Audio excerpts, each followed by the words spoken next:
I always see these pictures on like Facebook where they're like, one day this will be you, and it's a person sitting looking at their family playing. And I remember when I was looking at that at 16 and didn't think it was possible, and now I see it and I'm like, I remember looking at that all those years ago and not knowing that I'd be seeing it. The most important thing I learned from my parents was how not to be a parent.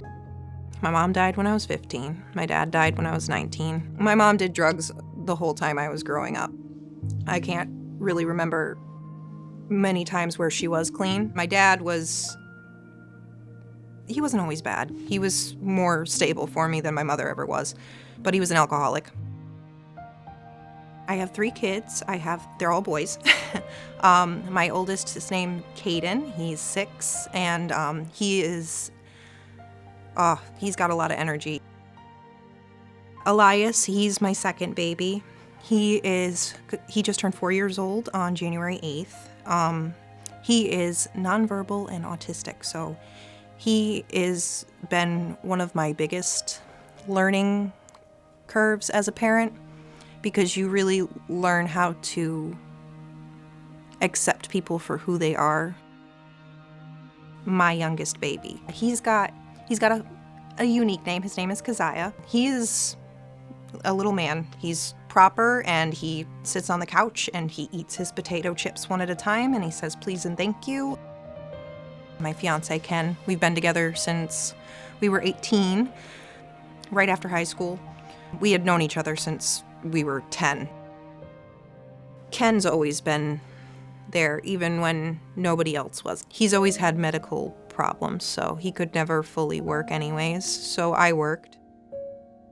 I was manager at Dunkin'. I actually stepped down from the position. I tried to get a job in sales. They started cutting my hours for people who were making better sales than me. By this week and a half, I had not received a call to come in, and then all of a sudden my hours are cut. I tried going back to Dunkin'. They had to do a review thing because they had new district leaders, so they reviewed my reemployment, so I was almost 3 weeks without work.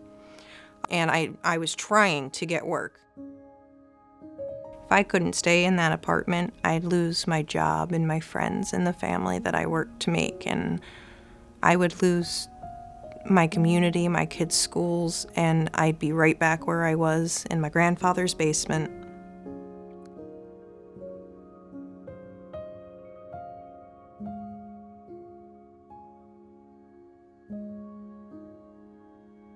One missed rent payment is a snowball effect that it's very hard for a lot of people to get themselves out from under. A lot of landlords aren't willing to give second chances or take a gamble at all, especially because there's 5 other people behind that prospective tenant who might have no problems in their history or didn't struggle in their life. Programs like Always Home really help.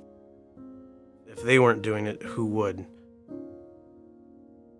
There's not a lot of organizations that are like this that would give to a family because they're struggling.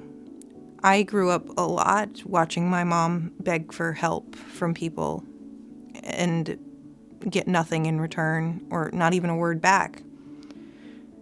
I don't know if there was anything like this when I was younger, but I know that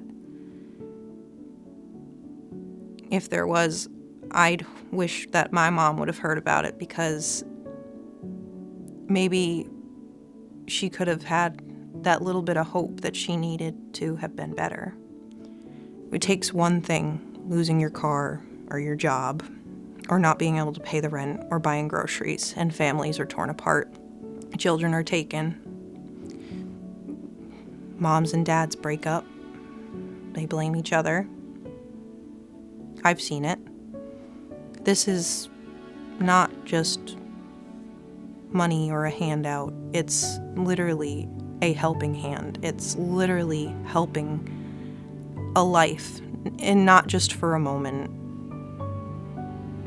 So many things from just getting this help have made it possible for me to do things like getting my job back and being able to drive my car because I can pay for my insurance, And it's not from them paying my rent. It's because I was given the chance to be able to work and use that money for those things as well. It's an opportunity and it's a chance. That $1,100 is small to someone, but to me, it's my whole life.